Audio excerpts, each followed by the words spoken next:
Hello and welcome to जियो अनकर्ड। आज हम पढ़ेंगे कि वेदरिंग क्या होती है।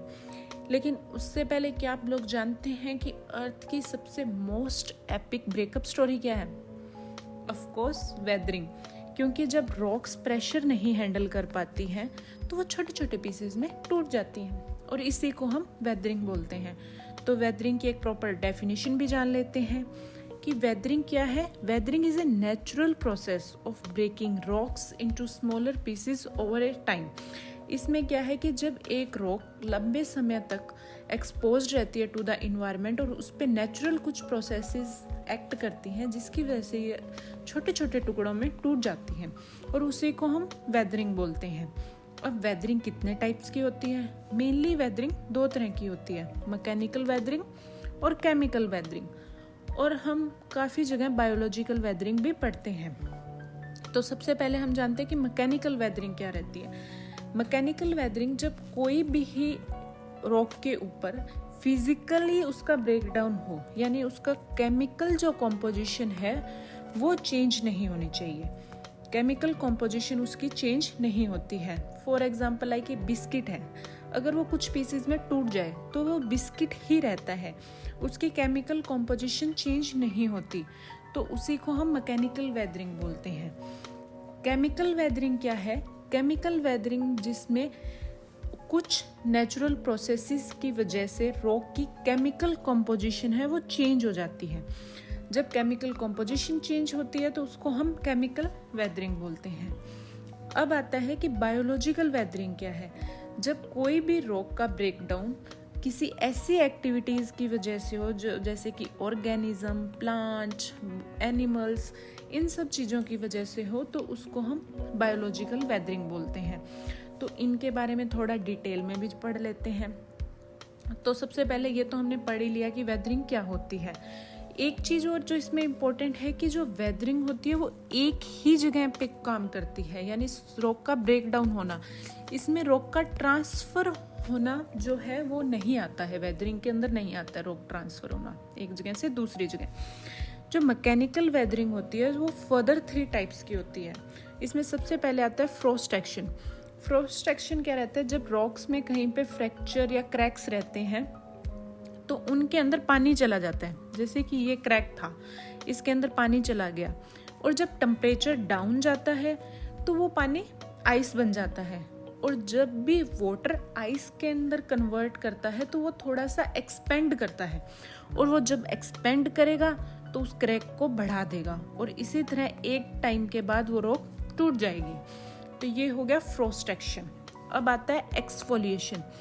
एक्सफोलिएशन क्या है कि जब कोई भी रॉक लंबे टाइम तक टेम्परेचर और प्रेशर में एक्सपोज रहती है तो उसकी एक लेयर ऊपर से हटने लग जाती है। जैसे कि रॉक है, इस पे लंबे टाइम तक टेम्परेचर और प्रेशर एक्ट करेगा तो उसके ऊपर की लेयर है जो डैमेज हो जाती है।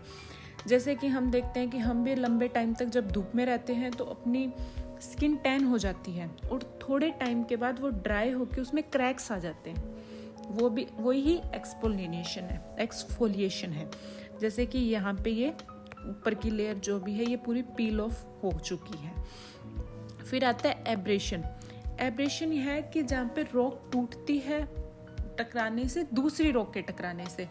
लाइक जैसे रॉक है, इसमें हवा के साथ जो भी रॉक पार्टिकल्स थे वो टकरा रहे हैं तो ये यहाँ से पूरी की पूरी जो इसका एक फेस था वो पॉलिश्ड हो गया, या फिर ये दोनों आपस में पार्टिकल टकरा के एक छोटा पार्टिकल बनाते हैं। इससे क्या रहता है कि पूरी रॉक पॉलिश हो जा रही है जब ये रॉक पार्टिकल्स टकरा रहे हैं।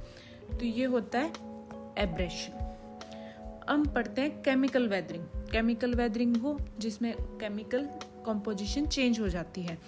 तो ये भी मेनली 3 तरह के रहते हैं। सबसे पहले आता है ऑक्सीडेशन।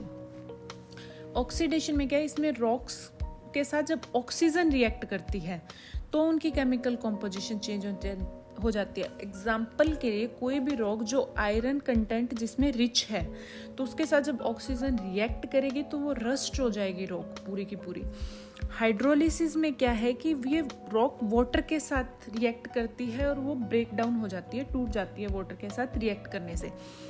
कार्बोनेशन क्या है कि कार्बन डाइऑक्साइड है वो वाटर के अंदर डिसॉल्व हो जाती है और जब वाटर के अंदर कार्बन डाइऑक्साइड डिसोल्व होएगी तो वो एक वीक एसिड बनाती है, और वो ही वीक एसिड किसी भी वीक रॉक को ब्रेक डाउन करने के लिए इनफ है। जैसे कि लाइमस्टोन है, लाइमस्टोन बहुत ही वीक रॉक होती है, और जब ये एसिड लाइमस्टोन के साथ रिएक्ट करता है तो उसको पूरा का पूरा वेदर्ड कर देता है, छोटे छोटे पार्टिकल्स में तोड़ देता है।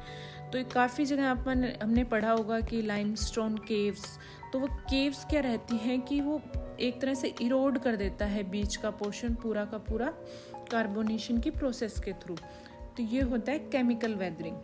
फिर अपना आता है कि बायोलॉजिकल वेदरिंग। बायोलॉजिकल वेदरिंग में क्या रहता है कि कई बार क्या रहते हैं, जैसे कि कोई रॉक है तो यहाँ पे कोई पेड़ उग गया, तो ये पेड़ की जड़ें कई बार इसके अंदर चले जाती है, पेड़ का कोई पार्ट रॉक के अंदर से निकलता है तो वो रॉक को 2 हिस्सों में तोड़ देता है।